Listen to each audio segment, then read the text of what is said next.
विद्यार्थियों, अब हम चिंता सर्ग के अंतिम सोपान तक पहुंच गए हैं। ये अंतिम जो चार जो उसके पद हैं वो बहुत ही अधिक महत्वपूर्ण हैं और अब हम लगभग जो है वो इस यहाँ तक पहुंचे हैं। अब हम आगे चल रहे हैं। चपलाएं उस जलधि विश्व में स्वयं चमत्कृत होती थी, जो विराट बाढ़व ज्वालाएं खंड खंड हो रोती थी। प्रलयकालीन चपलाएं माने बिजलियां, जलधि विश्व में माने सागर जगत में, चमत्कृत होना आश्चर्यचकित होना, विराट बाढ़व ज्वालाएं माने समुद्र भयंकर समुद्राग्नियां। प्रलयकालीन भयंकरता का वर्णन करते हुए मनु कहते हैं कि उस समय चारों ओर जल ही जल था, अतः उस सागर जगत में बिजलियां स्वयं आश्चर्यचकित होकर चमक रही थी, जो ऐसी प्रतीत होती है मानो भीषण बड़ी बड़ी भीष्म समुद्राग्नियां खंड खंड होकर रो रही हों। इसमें वस्तुत प्रेक्षालंकार है। जलधि के तलवासी जलचर विकल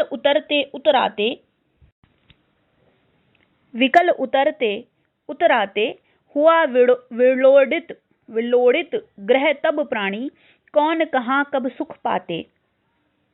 कवि यहाँ कह रहे हैं कि प्रलयकालीन जल प्रवाह का वर्णन करते हुए मनु कहते हैं कि समुद्र के निचले भाग में रहने वाले प्राणियों के घर नष्ट भ्रष्ट हो गए। जलनिधि माने सागर और तलवासी माने सागर के निचले भाग में रहने वाले, विलोड़ित माने नष्ट भ्रष्ट।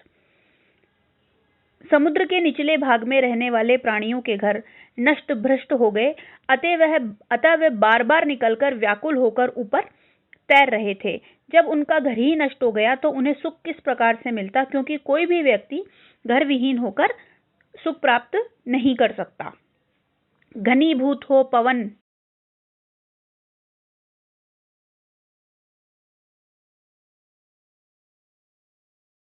दृष्टि विफल होती थी क्रुद्ध। घनीभूत माने होता है सघन या ठोस, रुद्ध माने रुकना, चेतना माने ज्ञान, बिल खाती या बल खाती, बेचैन या व्यथित होना, रोना, दृष्टि विफल होती, कुछ दिखाई न पड़ना, क्रुद्ध माने क्रोधित होना। प्रलयकालीन वातावरण का वर्णन करते हुए मनु कहते हैं कि प्रलय में सर्वत्र जल बढ़ जाने के कारण वायु सघन हो गई थी, जिसके कारण श्वास लेना भी कठिन हो गया था, अर्थात दम घुटने लगा था और इसी श्वास की कठिनाई के कारण प्राण बेचैन हो रहे थे और क्षुभित होने के कारण आंखों को कुछ भी दिखाई नहीं पड़ रहा था। ऐसी वहां स्थिति हो गई थी। उस विराट आलोड़न में ग्रह तारा बुदबुद से लगते, प्रखर प्रलय पावस में जगमग ज्योतिर्गणों से जगते।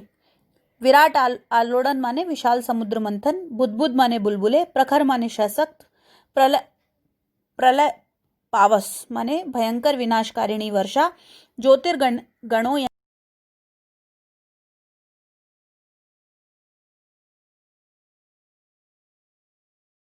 होने वाले समुद्र मंथन में ग्रह तारे नक्षत्र इत्यादि सभी पानी के बुलबुलों के समान प्रतीत हो रहे थे। इसके अतिरिक्त ये सभी ग्रह नक्षत्र तारे उस भयंकर प्रलयकालीन वर्षा में जुगनुओं की भांति जगमगा रहे थे। प्रहर दिवस कितने बीते, अब इसको कौन बता सकता, इनके सूचन उपकरणों का चिन्ह न कोई पा सकता। प्रहर माने 3 घंटे का समय, सूचक माने बतलाने वाले, उपकरण माने साधन। मनु प्रलयकालीन भयंकर वर्षा का वर्णन करते हुए कहते हैं कि उस समय ये बता सकना कठिन था कि कितने प्रहर अथवा दिन बीत चुके थे, क्योंकि चंद्र सूर्य आदि नक्षत्रों से की सहायता से ही तो हम प्रहर और दिवसों का संकेत प्राप्त करते हैं, और इस भयंकर प्रलयकालीन वर्षा में इन उपकरणों का कोई भी चिन्ह उस समय हमें नहीं दिखाई पड़ रहा था। काला शासन चक्र मृत्यु का कब तक चला न स्मरण रहा, महामत्स्य का एक चपेटा दीन पोत का मरण रहा। प्रलयकालीन वातावरण का वर्णन करते हुए मनु कहते हैं कि मृत्यु का वह विनाशकारी कार्य न मालूम कब तक चलता, मुझे स्मरण नहीं, मुझे तो केवल इतना याद है महामत्स्य माने बड़ी मछली, चपेटा माने धक्का, दीनपोत का मतलब है बेचारी नाव। कि प्रलयकालीन भयंकर वातावरण, पता नहीं काला शासन चक्र मृत्यु का कब तक चलता, लेकिन मुझे तो केवल इतना स्मरण है कि एक बड़ी मछली ने ही मेरी इधर उधर भटकने वाली नाव को जोर से धक्का लगाया, जिससे मुझे ये भय था कि मेरी नाव इससे दुर्बल नाव, दीनपोत माने दुर्बल बेचारी सी नाव, टूटी फूटी नाव टूटकर चकनाचूर हो जाएगी। दीनपोत मरण में नाव पर चेतनता का आरोप किया गया है, अतः यहाँ पर मानवीकरण अलंकार की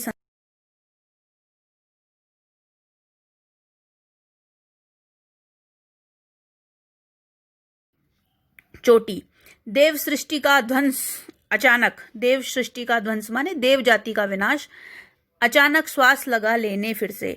मनु कहते हैं कि ये मेरा सौभाग्य था कि नाव जो है वो धक्के से टूटी नहीं, वरन वह हिमालय के इस शिखर से, चोटी से, शिर से जाकर के टकराई और इस प्रकार देव जाति का विनाश धीरे धीरे होते होते बचा। अर्थात कि मनु बच गए और इस हिमालय की चोटी पर आ जाने के कारण मुझे ऐसा लगा कि नष्ट प्राय देव जाति जो है वो फिर से प्राणवान होने लगी है, फिर से वो जीवित होने लगी है। देव सृष्टि का ध्वंस अचानक में प्रयोजनवती शुद्ध लक्षण लक्षणा है तथा इसमें कौन सा अलंकार है? विरोधाभास अलंकार की संसृष्टि हुई है।